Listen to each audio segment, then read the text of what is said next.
Bienvenue dans cette émission qui sera consacrée au label dans le domaine des univers des seniors, notamment le label HS2 certifié par APAV Certification. Nous chercherons à comprendre ce qui est évalué par ce label, quel type d'entreprises peuvent en bénéficier, quelles sont les conditions et quels en sont les bénéfices. Ce qui sera particulièrement intéressant dans cette émission, c'est de comprendre l'étendue de l'intérêt de ce label tel que HS2. En parlant d'étendue, nous ferons référence aux différents types de logements ou de services pour les seniors qui peuvent être évalués, mais aussi aux différents éléments au sein d'une même structure que ce label peut certifier. Pour en discuter, nous avons avec nous plusieurs invités. Tout d'abord, Ariane Binet-Prévost, qui est la responsable développement national chez APAV Certification. Coralie Granet, qui est directrice marketing et communication d'Indépendance Royale, qui est le spécialiste des équipements de maintien à domicile pour les seniors. Mhm.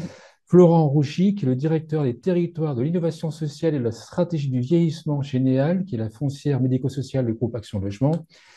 Vincent Bell, qui est le président d'Imagine et cofondateur du groupe Vivalliance, qui conçoit des béguinages, qui est un modèle d'habitat inclusif pour seniors autonomes.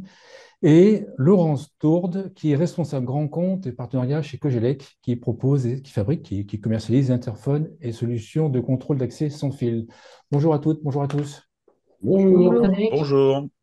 Tout d'abord, on parle d'un label HS2. De quoi s'agit-il, Ariane?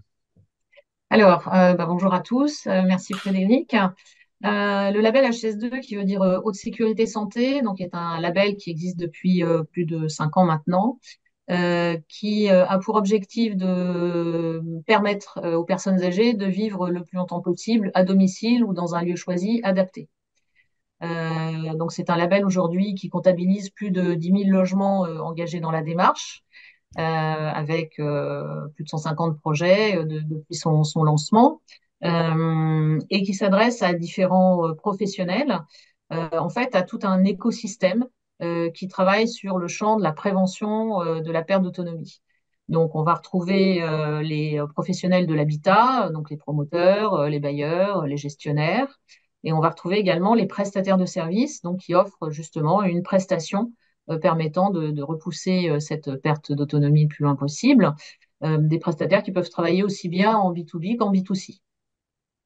Ce label certifie différents types d'établissements, ou même de services, mais Hein. aussi même au sein d'une même structure, on peut certifier la partie commerciale, la partie relation commerciale. Alors, pour les prestataires de services, en l'occurrence, donc HS2 ne vient pas labelliser un produit, mais une prestation de service. C'est-à-dire D'accord. tout le service, effectivement, et je pense que Laurent et Coralie pourront nous le préciser. Donc voilà, toute la prestation de service qui est vraiment dédiée au sujet du senior. Alors que ce soit directement en s'adressant au senior ou que ce soit par l'intermédiaire, par exemple, de bailleurs sociaux comme pour Laurent. Voilà. Et puis ensuite, pour les professionnels de l'habitat, on va pouvoir proposer à un bailleur social, par exemple, de labelliser un lieu de vie, mais aussi de labelliser sa politique senior. Et puis un promoteur ou même un gestionnaire, voilà, on va pouvoir proposer effectivement la labellisation d'un lieu de vie.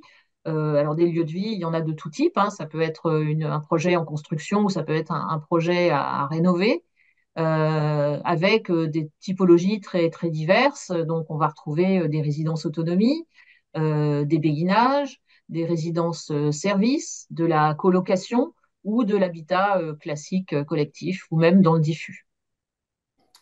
On va commencer par Indépendance Royale. Coralie Granet, je rappelle que vous êtes directrice marketing et communication d'Indépendance Royale. Peut-être présenter Indépendance Royale et après je vous poserai la question pourquoi avoir choisi le label HS2. Avec plaisir. Bonjour à tous. Donc, Indépendance Royale est le spécialiste de l'adaptation du logement des seniors pour permettre aux personnes âgées de vivre le plus longtemps possible chez elles, en toute autonomie et avec un confort optimal. Donc, on est particulièrement spécialisé dans l'adaptation de la salle de bain avec le remplacement d'une baignoire par une douche en une journée, douche sécurisée. l'installation de monte-escalier et puis d'autres produits équipements complémentaires, notamment dans la salle de bain avec des toilettes lavantes séchantes, des volets roulants motorisés, des chemins lumineux, tout ce qui peut permettre au senior de vivre confortablement chez lui le plus longtemps possible. Pourquoi le label HS2? Pourquoi le label HS2? Parce que on avait conscience que notre métier est important. On permet à des milliers de seniors chaque année de conserver leur autonomie à domicile et de rester dans leur domicile qui est souvent un lieu de souvenir en famille ou entre amis. Et on avait conscience que cet accompagnement, on n'arrivait pas forcément à le valoriser et on avait besoin de montrer à quel point les équipes étaient impliquées dans cet accompagnement auprès des seniors. Donc c'est tout naturellement qu'on s'est tourné vers le label HS2 déjà pour nous challenger, pour être certain qu'on faisait les bonnes choses dans l'accompagnement des seniors, et puis également pour montrer à quel point on est impliqué dans l'accompagnement du senior au quotidien. Concrètement, on peut avoir des exemples de ce qui est certifié chez Indépendance Royale avec ce label? Oui. Alors, sur la partie prestataire de services, on a une certification sur la gouvernance, sur l'éthique, sur la communication avec les seniors et avec les parties prenantes, mais également les échanges pardon, que l'on peut avoir avec les différents partenaires qui ne sont pas forcément des partenaires qui interviennent de la même façon que nous, mais qui peuvent recommander nos services auprès des seniors. Quand vous êtes au contact des seniors, est-ce que les seniors apportent une importance, le fait de voir que vous êtes labellisé? Les seniors ont besoin d'être assurés sur la qualité de service, sur l'expertise des entreprises qu'ils font rentrer chez eux, parce qu'on rentre dans l'intimité du senior. Donc le label HS2 permet aux seniors de s'appuyer sur une entreprise qui a été auditée, qui a montré patte blanche, qui a dévoilé tout son fonctionnement, parce que c'est vraiment ce qu'on fait lors de l'audit. On montre tout ce qu'on peut faire, de la prise de contact avec le senior jusqu'à l'installation et même après l'installation, dans l'accompagnement en cas de problématique d'utilisation ou éventuellement de panne d'un appareil, ce qui peut arriver parfois sur un monte-escalier. Donc le label HS2 a cette pertinence dans le fait d'avoir une certification et un audit sur des critères très précis et très exigeant. Ma question derrière, c'était est-ce que vous communiquez sur le label ou est-ce que vous communiquez aussi sur les éléments mesurés par le label? Alors oui, on communique sur le label. Le label est présent aujourd'hui sur l'ensemble de nos supports de communication. Le label nous permet aussi de communiquer de façon très transparente également avec nos partenaires. Je le disais tout à l'heure, nous avons des partenaires qui sont principalement des professionnels de santé, magasins de matériel médical, pharmacie. Et c'est un label qui est reconnu auprès de ses partenaires. Après, on rentre assez peu dans le détail avec les seniors sur la mesure des critères. En revanche, on échange très souvent avec nos partenaires sur ce sujet. Ariane, est-ce que tu peux expliquer la démarche pour une entreprise comme Indépendance Royale, comment ça s'est passé en fait? Si je suis une entreprise, quelle démarche je rentre pour être certifié par le label? Alors, une fois la prise de contact faite, qui se fait assez facilement, hein, souvent à l'occasion d'un salon ou sur LinkedIn, voilà, ou par recommandation, il y a un acte de candidature en fait, euh, et surtout il y a un échange qui peut durer assez longtemps avec le partenaire. L'idée, c'est que l'on comprenne bien effectivement quelles sont ses motivations. Pour nous, enfin, les enjeux du vieillissement sont très importants. Comme le disait Coralie, notamment donc, pour la partie des prestations de services, la plupart du temps, on rentre dans le domicile effectivement de la personne, dans son intimité. On est dans un cas de figure où on doit s'assurer non seulement de la transparence, mais de l'éthique qui est mise en œuvre voilà, pour proposer une prestation de service. Donc voilà, cet échange, il est assez long et c'est vraiment pour nous rassurer nous-mêmes sur les bonnes raisons pour lesquelles le prestataire de service souhaite rentrer dans la démarche. Une fois cette étape faite et je dirais la contractualisation réalisée, la démarche, elle est en plusieurs étapes. Il y a tout d'abord une sensibilisation au référentiel avec l'un de nos auditeurs de l'ensemble des équipes. Donc l'auditeur va venir expliquer enfin la démarche déjà, décortiquer le référentiel, les différents critères, expliquer les attendus, répondre aux questions. Dans la mesure où nous sommes organisme certificateur, on ne peut pas être jugé partie. Donc, on ne va pas accompagner l'entreprise. On lui donne des objectifs à atteindre et on va venir évaluer à la fin si elle les a bien atteints. Euh, à l'occasion de la sensibilisation, donc le référentiel est passé en revue. Donc là, avec cet outil, le prestataire va pouvoir faire son auto-évaluation et se donner aussi des objectifs à atteindre. Le référentiel est découpé en 4 niveaux de macarons. Donc, le partenaire peut choisir d'atteindre tel ou tel niveau et de mettre en place toutes les actions qui vont lui permettre de se mettre au niveau du macaron visé. Ça peut lui prendre plus ou moins de temps. La plupart du temps, ça varie entre 3 et 6 mois.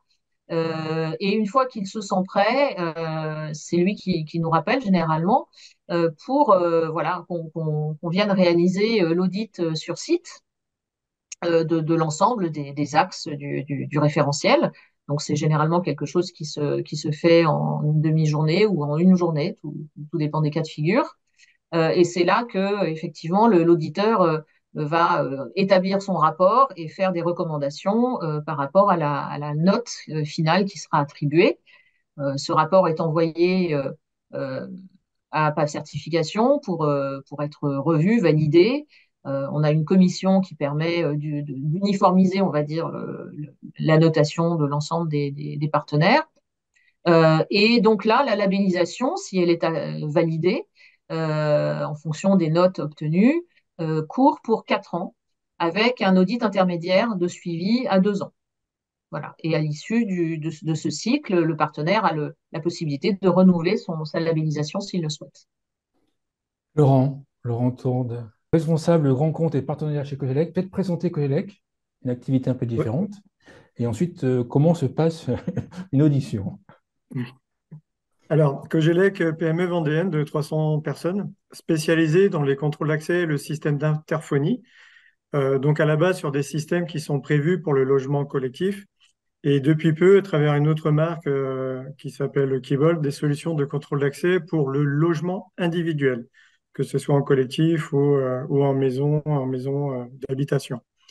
Notre système équipe environ 2 500 000 logements actuellement, dont 700 000 logements chez les bailleurs sociaux. C'est un système qui est déployé depuis 2016, donc on a maintenant un certain retour d'expérience sur l'usage. Et comme de toute manière, on parle du milieu senior, on imagine bien que chez les bailleurs sociaux, on a les mêmes proportions de seniors que dans n'importe quelle habitation.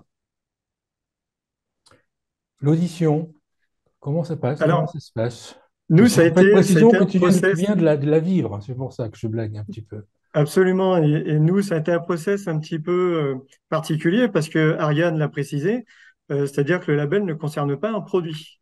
Et comme je viens de l'exposer, c'est-à-dire qu'à l'origine, nous sommes des industriels et vendons des solutions basées sur des produits, en l'occurrence un système d'interphone.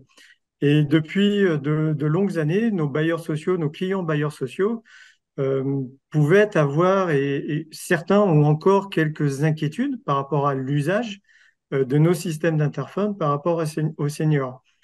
Pourquoi? Parce que notre système utilise la technologie téléphone.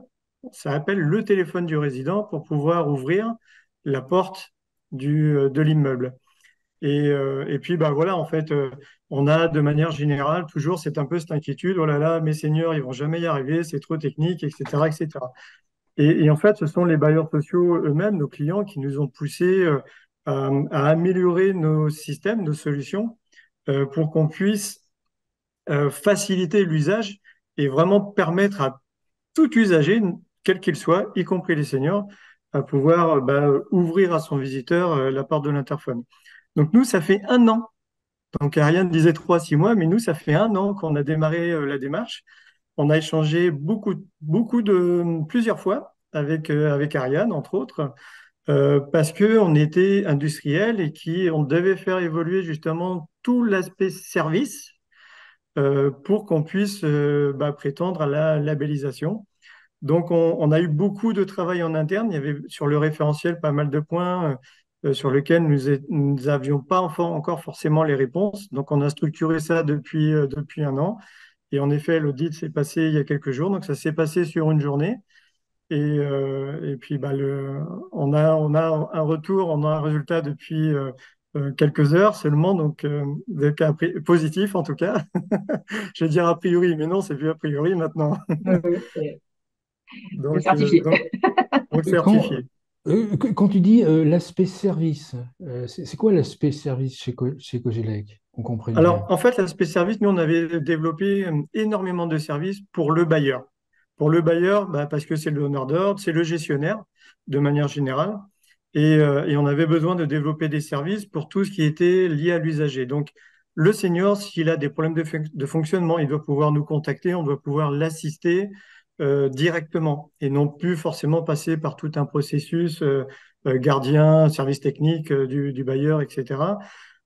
Également tout un processus d'enquête de satisfaction éventuellement de remarques ou de commentaires pour faire améliorer notre système.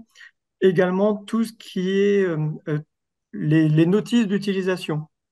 Même si le système n'est pas très complexe, en tout cas, on a fait évoluer nos notices pour que chaque usager puisse avoir un guide d'usage de nos systèmes. Donc, en fait, donc, j'imagine qu'il y a des éléments que vous avez changés, adaptés pour le label ou grâce au label, qui vont Grâce au également label. servir à des clients plus jeunes, monsieur tout le monde. Absolument. De toute manière, de manière générale, quand on arrive à apporter une solution à un senior, c'est-à-dire qu'on a réussi à l'adapter sur un usage qui est simplifié, et donc ça forcément ça c'est utilisé, c'est pris en main par tout le monde sans aucun problème. Quand on vient Après, réaliser... Pardon. par rapport au label, on a deux axes de travail. C'est-à-dire, on avait la partie interphone et on a la partie logement. Et sur la partie logement, donc là, on va s'adresser à l'habitant directement, pas forcément à travers un bailleur ou pas forcément à travers un syndic de copro. Et sur la partie individuelle, on avait aussi toute cette notion de sauvegarde et de préservation du senior. Je parle surtout côté éthique. Donc Cogelec n'installe pas directement les produits et nous passons par un réseau d'installateurs. Et ce réseau d'installateurs, on a pris l'engagement non seulement de les agréer, de les former, et donc de les former sur une partie aussi de sensibilisation au public senior, mais également une notion éthique. C'est-à-dire que, je vais parler un peu crûment, mais si on se rend compte qu'on a affaire à un margoulin, il sortira de notre agrément du jour au lendemain. Ce sont des clauses qui vont être intégrées directement dans nos contrats, dans nos contrats de partenariat. Donc, Ariane, c'est ce qui m'a un petit peu épaté au début, hein, quand tu m'as expliqué la première fois ton label, c'est que ça labellise des éléments qui concernent l'acteur qui est labellisé, plus au-delà. C'est en Oui, fait, oui, oui. On agit sur un écosystème, c'est ça, effectivement. c'est l'écosystème, c'est ça. Tout à fait, absolument. Ouais. Vincent, dans le béguinage, peut-être présenter le groupe Imagine et puis le groupe Vivre Alliance, ou Imagine, peut-être les deux. Alors, Imagine est une filiale, hein, en fait, c'est le bien D'accord. Imagine Groupe Vivre Alliance. D'accord. Euh, Groupe Vivre Alliance, nous réalisons de l'habitat inclusif en mode béguinage depuis 12 ans maintenant. Hein. Donc, à l'époque, quand on a commencé, ça s'appelait pas habitat inclusif. On appelait ça, nous, de l'habitat partagé. L'habitat inclusif, c'est de l'habitat destiné à des seniors autonomes ou en faible perte d'autonomie. Hein, on est sur un profil moyenne d'âge d'à peu près 74 ans en entrée, ce qui est 10 ans de moins que les résidences-services et 20 ans de moins que les EHPAD, hein, sur un autre positionnement. Et ce sont des résidences axées sur l'humain, c'est-à-dire qu'on met vraiment l'humain au centre de nos projets. Donc, on a une maxime chez nous qui dit que l'ouvrage est au service de l'usage. C'est pas aux gens à s'adapter au bâtiment, c'est nous à faire on doit faire des bâtiments qui sont prévus pour les personnes, en tout cas pour nos bénéficiaires. Donc ça, c'est très important et c'est dans cette démarche-là justement qu'on s'est rapproché du label HS2 pour s'assurer de ça avec un tiers indépendant.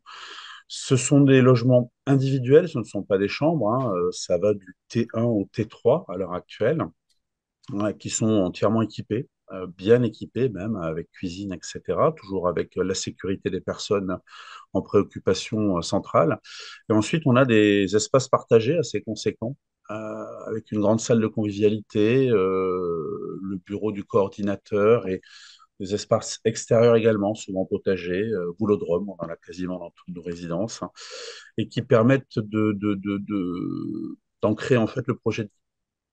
Donc ça, c'est pour la partie Groupe Vivre Alliance, donc qui va développer, qui va bâtir, qui va gérer, administrer. Et à côté de ça, nous avons une association qui s'appelle Vivre en Béguinage, hein, qui est à but non lucratif bien sûr, mais qui est reconnue d'intérêt général, dont tous nos résidents sont des adhérents et bénéficiaires. Et c'est elle qui va ancrer le projet et assurer le lien avec la collectivité, et qui va aussi avoir un collaborateur, donc un salarié de l'association, qui est le coordinateur du projet de vie sociale et partagée, et nous en avons un par résidence. Alors, ce n'est pas une astreinte, il ne dort pas sur place, il n'est pas logé sur place, par contre, on est sur entre 28 heures hebdomadaires et un temps plein. Tout à l'heure, vous avez dit, vous êtes là, c'est vous qui vous êtes approché du label HS2. Qu'est-ce qui fait que vous avez choisi ce label? Qu'est-ce qui vous a intéressé dans ce label? Alors, j'avoue que je ne me souviens plus exactement comment la rencontre s'est faite et qu'est-ce qui a été le déclencheur. C'était les tout débuts du label, c'était nos débuts à nous avec le terme habitat inclusif. Et on avait à cœur d'avoir, on voulait pas s'endormir sur nos lauriers ni sur nos habitudes. On fait de la recherche permanente pour améliorer. On regarde un peu ce qui se fait. Et nous, on est en veille permanente. On s'ancre un peu dans nos habitudes et puis on se met des œillères malgré tout, sans le savoir et sans le vouloir. Donc, on voulait vraiment quelqu'un d'externe qui allait pouvoir nous auditer et valider ça au niveau du bâtiment, mais aussi au niveau de l'environnement du bâtiment. Je vais prendre un exemple concret. Et je me souviens de cette discussion, c'était avec Florent d'ailleurs à l'époque. On a eu un cas, alors pas dans une résidence, mais c'est un cas personnel par ma nièce qui est infirmière, où elle a une de ses clientes qui a chuté de son lit et elle a eu une présence d'esprit, je sais pas, on peut pas dire, enfin bon, elle est passée alors qu'elle n'était pas censée passer. En fait, la personne est restée plus de 17 heures clouée au sol parce qu'elle était désorientée. Donc ça nous a un petit peu choqué. Alors, on s'est dit, bon, il faut absolument qu'on mette en place un système en cas de chute ou de désorientation, quelqu'un qui peut tomber du lit, comment on fait? Donc on a regardé ce qui existait, et puis on a vu ces détecteurs de présence au sol qui venaient éclairer une plainte lumineuse, donc qui faisait le pourtour. On s'est dit, ben, c'est super, on va mettre ça. Et j'en ai discuté donc du coup à l'époque, voilà, avec les gens du label HS2, qui dit, hop, attention, une plainte qui est au sol, sur des seniors qui peuvent avoir des problèmes d'oreille interne, ça peut être accidentogène. Il ne faut pas la mettre au sol. Et du coup, on a détourné le produit. On a demandé à l'électricien de nous couper à la boîte à onglet finalement ces plaintes et on est allé faire un encadrement lumineux de la porte. Ce qui fait quand on a quelqu'un qui se lève la nuit ou qui tombe au sol, ben, la porte de sortie de la chambre va s'éclairer en bandeau lumineux. C'est ce genre de détails, mais on n'aurait pas eu fait cette rencontre, on n'y aurait pas pensé, ou il aurait fallu qu'il y ait un accident chez nous pour y penser. Voilà, donc ça nous a conforté dans notre idée. Depuis, on fait labelliser toutes nos résidences. Donc, quelque part, ça a aidé également à la conception Oui, de certains complètement. éléments du logement. Tout à l'heure, venez de parler que ça labellise, ça certifie l'habitat, mais aussi l'environnement de l'habitat. Oui, l'environnement, oui. C'est quoi l'environnement pour vous? Pour moi, l'environnement, je vais prendre un mot qu'on utilise en interne, savoir si déjà on est dans une commune un peu senior friendly, c'est-à-dire est-ce que il y a ce qu'il faut sur le niveau santé, est-ce qu'au niveau des trottoirs, de l'aménagement, ça correspond bien, au niveau des transports, alors on a notre propre cahier des charges, on a beaucoup de choses qui sont communes en fait entre notre cahier des charges et le label, mais ça permet de s'en assurer. Et puis il y a une chose aussi, c'est que ça ne labellise pas que le bâtiment, ça labellise aussi l'usage, c'est-à-dire que le bâtiment, c'est une chose, et il est très important, mais après, il y a la façon dont on fonctionne avec notre coordinateur, ce que l'on apporte comme contenu, la veille que l'on peut faire auprès des résidents. Donc, le label regarde vraiment l'intégralité. D'ailleurs, enfin, nous, on est intéressé à deux labels qu'on met en pratique, celui des béguinages et celui de l'habitat inclusif. Les éléments comme la hauteur des trottoirs, ça ne dépend pas que de vous. Ah non, mais ça fait partie de SIO. Et C'est donc, en quelque fait, chose ça que veut l'on dire, valide avant d'accepter un site. donc, c'est-à-dire qu'en fait, le label peut orienter également le choix de là où vous allez vous implanter ou pas jusque-là quand même. Euh, Pas jusque-là, mais si, on en tient compte. Enfin, là, pour le coup, c'est des choses que l'on vérifie, nous, en amont, avant de valider les sites. On a nos propres D'accord, comités d'accord, d'éligibilité. C'est quelque chose qu'on va valider. Et je sais que ça sera vérifié dans le cadre du label, dans tous les cas. d'accord. Florent Rauchy. Alors, ta fonction, c'est trop long pour moi. Donc, chez Enel, peut-être expliquer Enel, expliquer ton métier, puis explique aussi que tu connais bien le label, parce qu'avant, tu avais travaillé chez APA de certification. Voilà.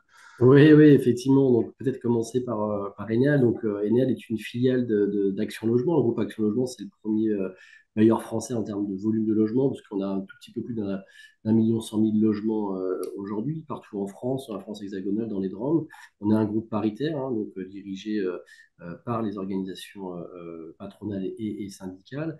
Et face effectivement au vieillissement de la population et notamment aux difficultés que rencontrait le secteur médico-social, il a été décidé il y a de ça maintenant 5 ans, effectivement, de créer NEAL, qui a une mission triple. La première, c'est d'accompagner la restructuration du secteur médico-social en faisant l'acquisition de murs d'établissements qui ont besoin de travaux de restructuration et de réhabilitation majeure.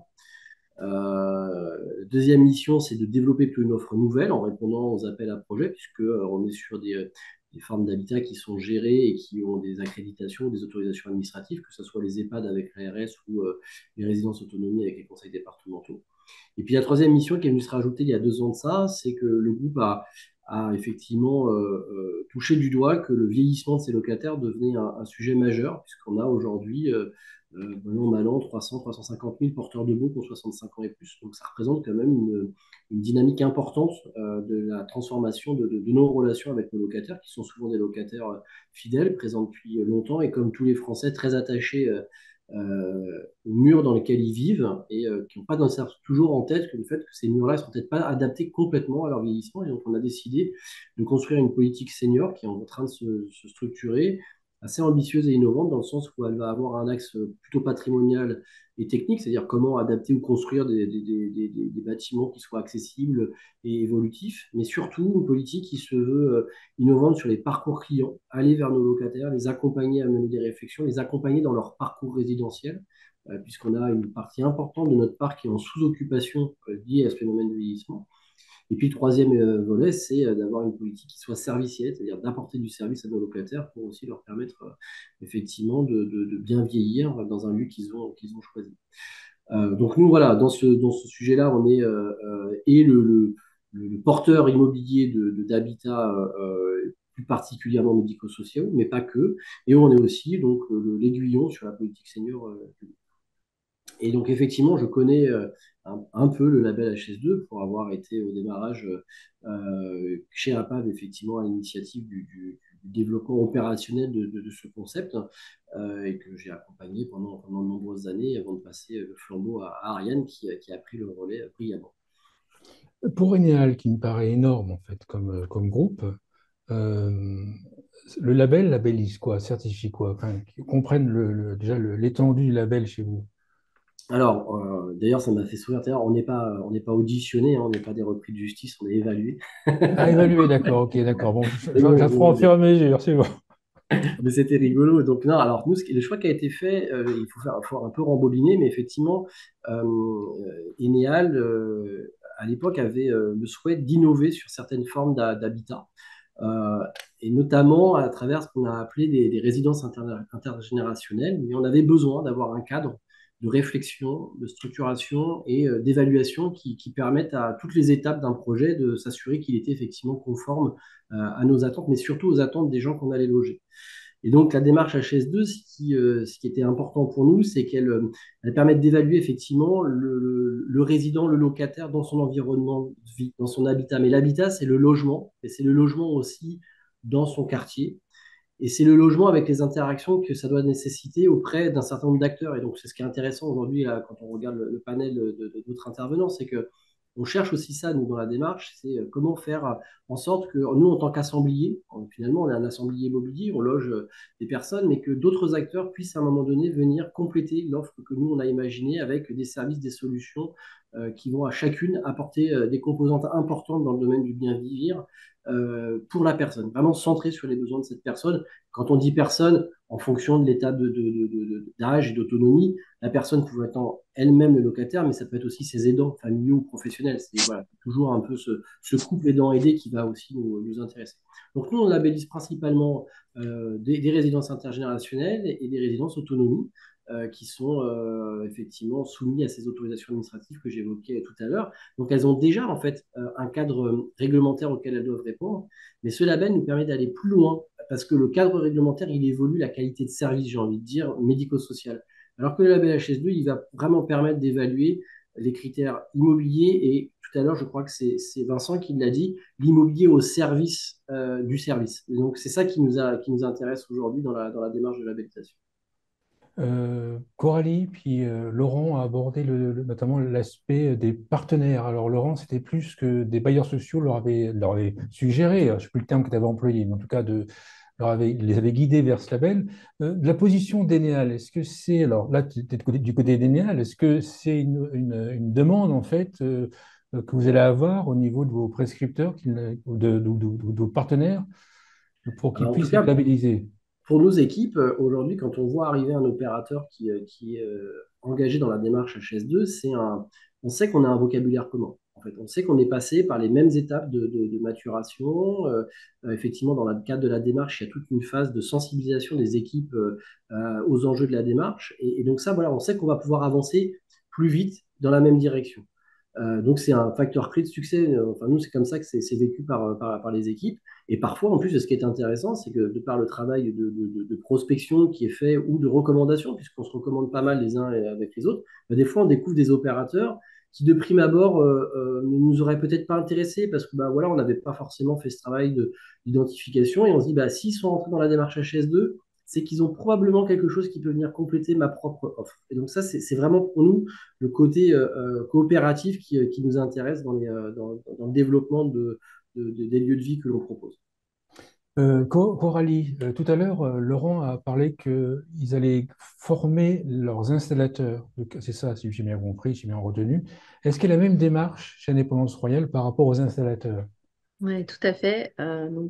Comme Laurent, nous avons des installateurs qui sont indépendants, mais qui sont formés à nos équipements et à nos process, qui signent par ailleurs une charte qualité et éthique avec des engagements et une sensibilisation à la bienveillance et à l'accompagnement du senior.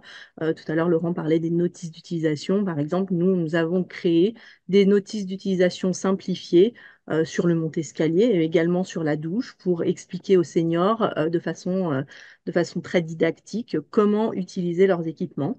Et ces notices doivent être, dans le cadre de la charte qualité éthique, expliquées et remises aux clients par l'installateur. Merci. Ariane, il y a une question qu'on peut se poser alors, quand on arrive à ce moment-là de l'émission. Le périmètre. Tout à l'heure, Vincent disait il y a aussi la hauteur des trottoirs, en fait. En fait, mais on s'arrête où? Parce que est-ce qu'il y a aussi le feu Bah, rouge qui ne fonctionne pas bien, l'éclairage et lumière que j'aille voir le maire, enfin, bref, on s'arrête tout dans le label. Enfin, moi, je me souviens d'une anecdote, je crois d'ailleurs que c'était dans le périmètre de Vincent à l'époque, qui nous avait expliqué que dans le cadre effectivement des critères du label, ils étaient allés voir la mairie pour faire déplacer un arrêt de bus. D'accord. Hein? C'était vous? Confirme. Ouais, c'était ça, on faisait Hein? pas le C'est ça. projet. Donc, en fait, nous, on part du principe, on est vraiment dans cette logique de prévention de la perte d'autonomie. On sait qu'il y a beaucoup de choses qui découlent du logement, mais le logement, il est dans un environnement. Euh, Si on adapte un logement le mieux possible, mais qu'il est perdu au milieu de nulle part, qu'il n'y a pas de solution de mobilité, qu'il n'y a pas de vie sociale, qu'il n'y a pas de santé, euh, finalement, on n'atteindra pas l'objectif parce que la perte d'autonomie, elle sera inéluctable. Aujourd'hui, il y a trois facteurs qui la précipitent. La chute au domicile. Il faut savoir qu'il y a 40% à peu près des chutes à domicile qui ont lieu dans la salle de bain. La chute à domicile, c'est plus de 10 000 décès par an. C'est 3 fois plus que les accidents de voiture. C'est pas négligeable. Vous avez la perte du lien social. La perte du lien social, donc c'est un repli sur soi. Ça va entraîner des troubles cognitifs. Ça va entraîner. C'est une spirale infernale en fait, parce que vous vous repliez sur vous-même, vous mangez moins bien, vous tombez dans la dénutrition, vous chutez à domicile puisque vous avez moins de force, moins de muscles. Voilà, vous perdez en audition. L'audition est un facteur qui précipite aussi la perte cognitive. Enfin, voilà, tous ces éléments-là, à un moment donné, ils doivent être pris en compte. Et lorsqu'effectivement le référentiel a été créé, et je le rappelle, il a été créé initialement par une personne qui s'appelle Guylaine Alajoanine, euh, que tout le monde connaît, j'espère. Je dis bonjour à Ghislaine. Elle s'est entourée effectivement d'un certain nombre de sachants, des professionnels du vieillissement. Et donc, tous les paramètres finalement sont balayés parce qu'on parle de l'environnement dans lequel s'inscrit le logement et l'environnement, c'est tous les sujets d'accessibilité effectivement qu'on a évoqués il y a 2 minutes. Mais c'est aussi la vie sociale, c'est la présence d'une pharmacie dans un certain périmètre, c'est l'accessibilité à des soins, voilà. Et puis, ce qu'il faut aussi dire, c'est que dans la démarche intellectuelle du référentiel, on n'est pas sur quelque chose de binaire. On note effectivement les critères, mais on les note de telle manière que nos partenaires peuvent aussi proposer des alternatives s'ils n'arrivent pas à répondre exactement aux critères tels qu'il est précisé. Je vous donne l'exemple, c'est souvent celui que j'utilise, mais de la pharmacie. Voilà, il faut qu'il y en ait une dans un périmètre de 500 mètres. Bah, je sais pas, manque de chance, peut-être qu'elle a fermé, peut-être qu'il n'y en avait pas à proximité du foncier qui a été trouvé.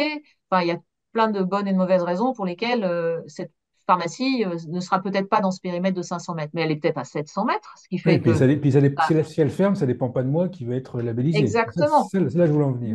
Mais néanmoins, le partenaire peut avoir une action d'information en disant à son résident, vous avez une pharmacie qui se trouve peut-être à 700 mètres ou à 1 kilomètre et vous avez un bus, le numéro 12, qui y va facilement. Ou bien appeler le pharmacien et lui demander s'il fait du portage de médicaments à domicile et en informer les résidents. Vous voyez, c'est ça que j'appelle une alternative. Après, si D'accord. vous me dites effectivement, quand je vous demande une douche, vous me répondez une baignoire, bah là, il y aura un problème. Mais voilà, on n'est pas dans quelque chose de binaire et souvent ça fait l'objet de très belles réflexions et de belles solutions proposées par nos partenaires. Moi, je sais que si je peux me permettre de rebondir, parmi les équipes techniques, parce que nous, on a quand même des chargés d'opération qui sont des grands spécialistes de leur domaine, mais globalement, eux, ce qu'on leur demande, c'est de calculer la taille des ferrailles à béton et le dosage de sable. Donc, parfois, ils sont un peu éloignés de ces enjeux. Et ce qu'ils apprécient, en fait, avec la démarche, c'est qu'elle fixe le cap sans forcément fixer la méthode. Et qu'on peut trouver des parades, des alternatives, et qu'il y a une forme de progressivité. Ça veut dire que parfois, effectivement, il y a des projets qui sont tip-top sur tous les sujets, et puis d'autres qui sont un petit peu moins bien sur un élément, mais ça permet d'avoir voilà, des effets de gamme, et à chaque fois quand même d'aller dans le sens, et de savoir quelles peuvent être éventuellement les faiblesses, et de trouver avec d'autres acteurs, parce que parfois nous, on n'a pas toutes les solutions, mais je trouve que l'exemple effectivement de l'abri de bus ou de la pharmacie, ça montre bien, et par exemple, d'aller voir un pharmacien en disant, bah, moi, j'ai un projet de construire une résidence dans laquelle il pourrait y avoir 50 seniors. On sait quand même le chiffre d'affaires que représente un senior dans une pharmacie. Lui dire, bah, aujourd'hui, vous êtes un peu loin, mais est-ce que vous seriez prêt à faire des livraisons de médicaments à domicile? Bah, lui, il a peut-être un intérêt à se poser la question. Et donc, du coup, ce qui était difficile au démarrage devient possible pour tout le monde. Conclusion par Ariane à l'émission. Ariane, je te laisse la parole. D'abord, je tiens à remercier tous nos partenaires voilà, d'être venus aujourd'hui participer à cette émission parce que bah, sans eux, le label HS2 ne serait pas où il en est aujourd'hui.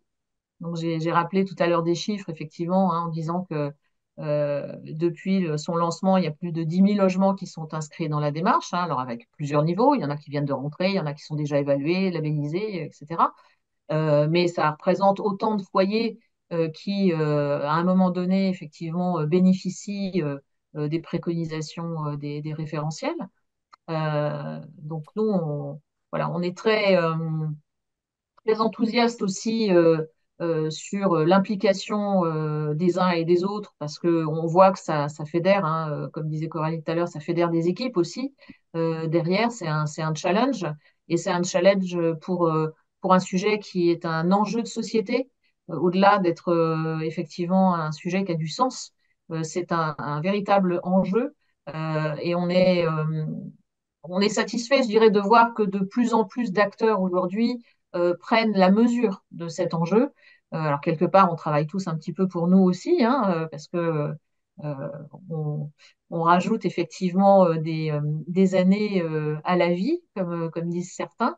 Et l'idée, c'est de rajouter aussi un peu de vie aux années. Super, merci à tous pour cette émission. Vous pouvez retrouver d'autres Merci. émissions sur ma chaîne YouTube, bien évidemment. Merci beaucoup, merci à tous et à Merci. toutes. Merci Au Merci. Frédéric, revoir. merci Ariane. Au Au revoir. revoir. Merci. Au revoir. Au revoir.